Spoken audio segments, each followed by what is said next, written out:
Welcome to Esther worship channel. మరొక video ద్వారా మిమ్మల్ని కలుసుకుని దేవుని వాక్యం మీతో పంచుకోవడానికి దేవుడు నాకు ఇచ్చిన ఆయుష్ను బట్టి, ఆరోగ్యాన్ని బట్టి, జీవుని బట్టి, ఊపిరిని బట్టి ఆయనకు కృతజ్ఞత చెల్లిస్తున్నాను.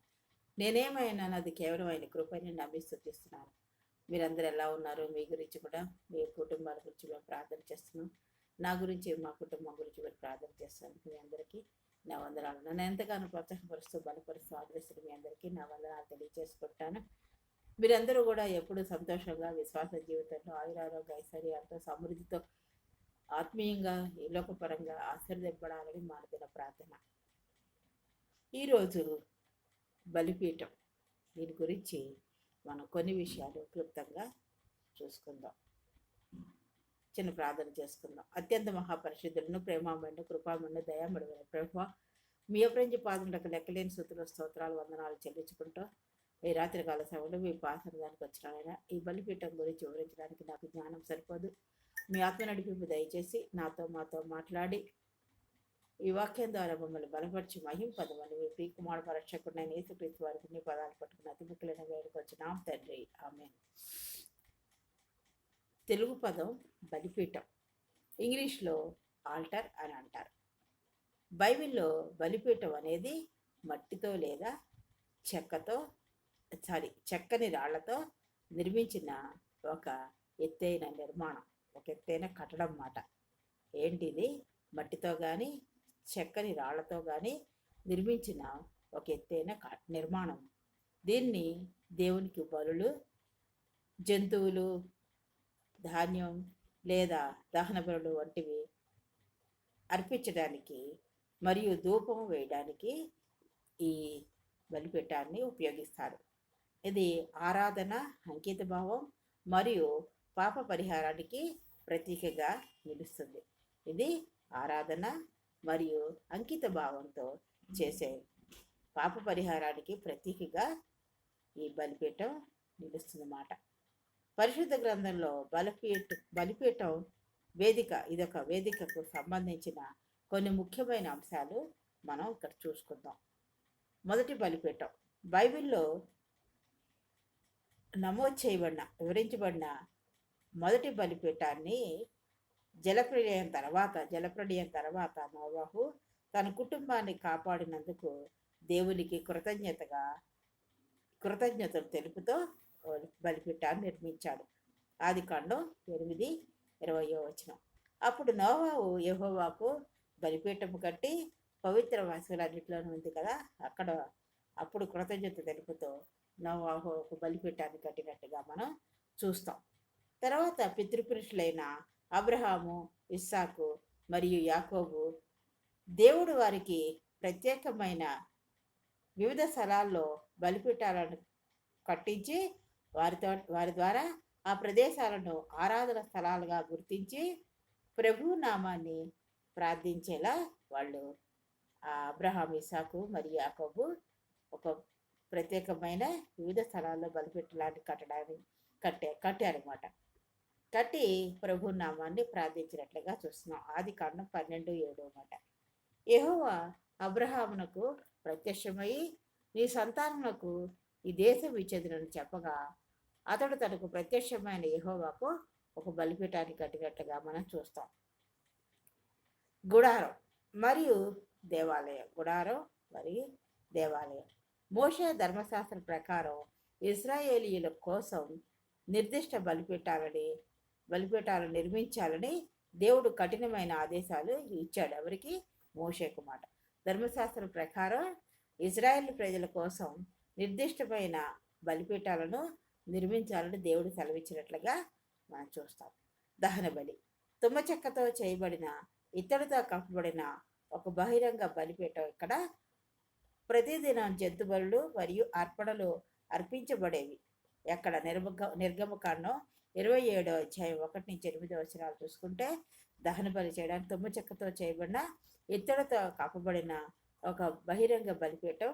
ఇక్కడ ప్రతిదినం కూడా జంతు బలులు మరియు అర్పణలు అర్పించేలాగా ఒక దహన బలిపీఠం కట్టినట్టుగా నిర్గమకాండం 27:1-8 చూసుకుంటాం. తర్వాత ధూపవేది, పరిశుద్ధ స్థలం లోపల ఉంచబడిన ఒక చిన్న బంగారు పూత పూసిన బలిపీఠం ఇక్కడ. ఈ ధూపవేది ఏంటి? పరిశుద్ధ స్థలం లోపల ఉంచబడిన ఒక చిన్న బంగారు పూత పూసిన బలిపీఠం.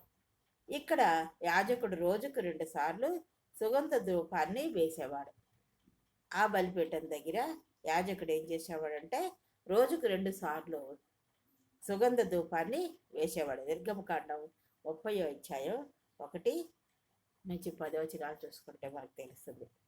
చూసారా, ఇన్ని బలిపీఠాలు బలులు అర్పించడానికి పాత నిబంధనలో వివరించబడి ఉన్నాయి. ఇవన్నీ క్రొత్త నిబంధనలో బలిపీఠం అనే భావన శిలువపై యేసుక్రీస్తు చేసిన అంతిమ పరిపూర్ణ బలిని సూచిస్తుంది.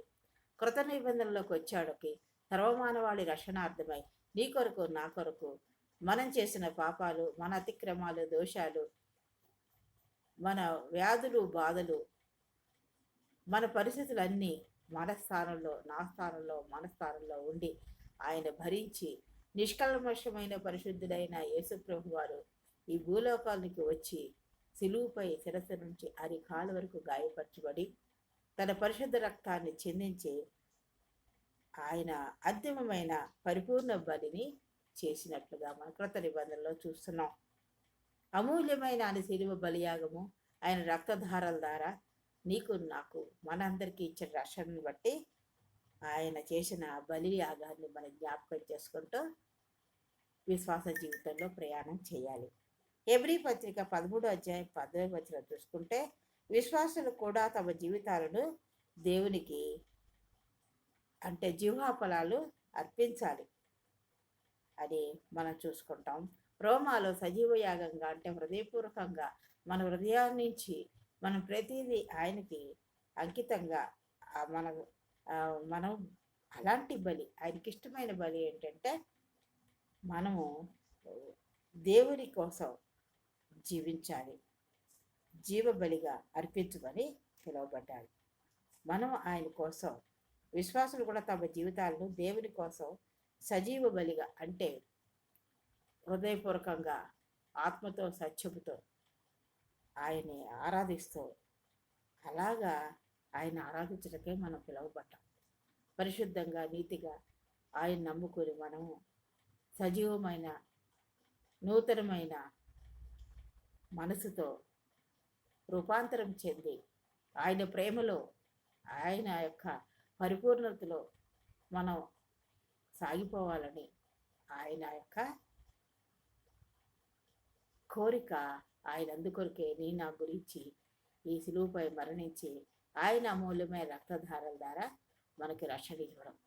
కాబట్టి ఈ రాత్రికాల సభలో మనం చూసుకున్నాం బలిపీఠాలు, బలుల గురించి చూసుకున్నాం, బలిపీఠం చూసుకున్నాం. మరి ఏ బలిపీఠము ఏమి అక్కర్లేకుండా దేవుడు ఆయన నమ్ముకోవడం ద్వారా ఆయన సిలువని ఆయన మన కోసం వచ్చాడు, మన కోసం త్యాగం చేశాడు, సిలువపై మరణించాడు అని విశ్వసించి నమ్మి ఆయనలో మనం ముందుకు సాగిపోతూ ఉంటే ఎటువంటి బలి అక్కర్లేదు. ఆయన నీ కోసం నా కోసం సమస్తమైన యాగాన్ని చేశాడు. శిరస్సు నుంచి అరికాల వరకు గాయపరచబడి నలగొట్టబడి ఆయన పవిత్ర రక్తాన్ని తీర్చాడు. ప్రియ సహోదరి సహోదరుడా, మరి ఈ విషయాన్ని మనం గుర్తెరిగి ఆయన నీ కోసం నా కోసం అందరి కోసం సర్వమానవాళి రక్షణార్థమై శిలువపై త్యాగం చేశాడని,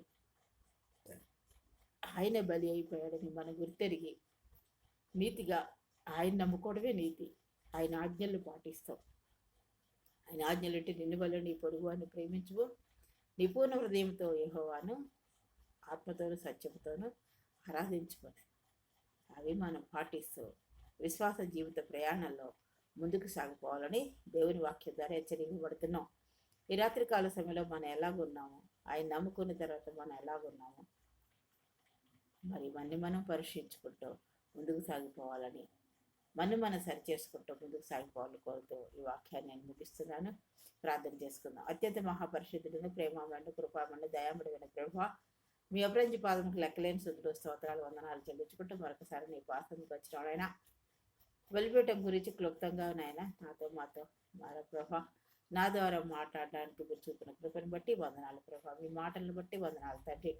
మీరు చేసిన త్యాగాన్ని, మీ బలియాగాన్ని, అంతిమమైన మీ బలియాగాన్ని జ్ఞాపకం చేసుకుని సర్వమానవాళి రక్షణార్థమై మీరు చిందించిన పవిత్ర రక్తాన్ని, ఆ త్యాగాన్ని, అంతిమ బలిని జ్ఞాపకం చేసుకుంటూ మాకు ఇచ్చిన రక్షణను విశ్వాస ప్రయాణాలు అంతిమ వరకు కాపాడుకుంటూ ముందుకు సాగిపోయే కృప అనుగ్రహించి మీలో మేము పరిపూర్ణంగా జీవించే కృపను అనుగ్రహించి మీరే సహాయం చేసి మహింపదమని మీ ప్రియకుమారుడు మా రక్షకుడైన యేసుక్రీస్తు వారికి మీ పదాలు పట్టుకుని అతి మిక్కులైనంగా ఎదుర్కొచ్చినాం తండ్రి. ఆమె